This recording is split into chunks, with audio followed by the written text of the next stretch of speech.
Okay, we're going to move on and talk about the next part of your life, which was a million miles away from show business and award ceremonies. I want to talk to you about the death of Stuart Lubbock. We should say that you were found innocent of everything in a court of law. But I think it's fair to say you probably didn't come out of it very well in terms of your PR and your reputation and the public's perception of you. Two very honest questions for you. Do you think you reacted badly to it? And secondly, do you think the press gave you a far more difficult time than you deserved? It's a combination of both. I mishandled the situation. You know, nobody's trained in how to deal with tragedy. You know, when you consider I've been in people's front rooms all my life, making them happy, how do you deal with remorse on a public scale? You know, it's not something, you know, that's where I did get into the and ahhing thing, and then not feeling should I say this, shouldn't I say that, is it right to say this, instead of just saying it. I can do it now. And then what compounded that as well is the outrageous reporting by, not all of them, but a lot of the media, you know, turning it into something that wasn't quite what it was, and to the extreme of outrageous headlines and front pages. And it was almost too juicy for the editors to go another route. The Independent was the only one who went, there's something wrong here, this is not right, and wrote the facts. But the Independent, as good as the paper is not strong enough to override, you know, tabloids that sell millions of papers. And you know, basically they wrote me off. Now, I've been through many times in my life when I've been written off. I must be on an elastic or something, because, I mean, the first time I went to rehab in Baltimore, I got blown apart by the tabloid there, and I thought, oh, this is it. Sam Ferrier, goodbye career. Public supported me, coming out, you know, again, not... You know, if that had been 10 years earlier, maybe I would have lost my career. You know, decades have changed all our lives, for the good, some for the bad, but, you know.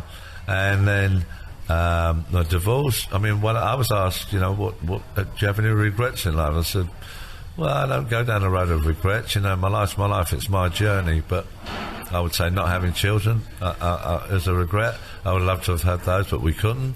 And not having an amicable divorce, you know, the fact that it was so battling in front on a public stage. And I suppose the combination of that, and it took time for me to come through to realise, hang about, I mean, I'm not standing for this anymore, it's not fair. You know, I don't see why I should be bashed from pillar to post for something I'm not responsible and I have nothing to do with. And it's just convenient because of my surname to always put it in the headline, whether it's got nothing directly to do with me. And then in the subtext about halfway down, you key, oh yes, of course we know he wasn't responsible and had nothing to do with it. Well, you know, people don't read. When you're driving past, you'd see a really strong headline that's really damning you. You know, that's what goes into people's minds, and it's taken a long period to, you know, I had to deal with me first. That's why I went to New Zealand. I didn't run away. You know, I was at home in this country staring at brick walls.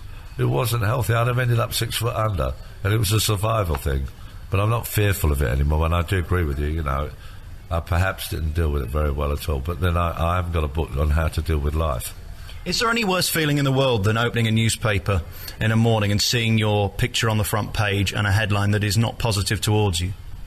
Oh, absolutely. I don't think all the years, I mean, I've had many years of press and following to that intensity, you know, being followed all the time by motorbikes, being followed by cars, outside my house all the time, helicopters over the house taking shots, so your garden's given any sanctuary. I mean, it's not, I wouldn't wish it on anybody, but I dealt with it, and I dealt with it in the way I needed to. Sometimes I struggled. I did wake up one morning and thought, I don't know, I'll be better for out of this. And I thought to myself, what the hell are you talking about? Just put yourself in the shower, put your clothes on, and just put yourself in the day. And, you know, I'm not going to make any excuses anymore for keep having to, you know, go down a road of going, well, I'm not sure, well, no, you know, and just be very positive. You know, I have to get on with my life, as does everybody else. And moving on to Big Brother, where people got to see you again after all the bad stuff that had gone on. It was the first time we got to see you. Was that a mistake, or are you glad you did it? Well, at first I said no to it, but I've got to say, just quite clearly, I was glad I did it. Absolutely. You know, it was really intense in there. Most of the crying at the beginning was me reacting to how fantastic the public were for when I went in. It was like rehab with cameras, and I've done enough of those. Michael Barrymore talking to me recently in Birmingham about his life and career. The Alex Belfield In Conversation podcast.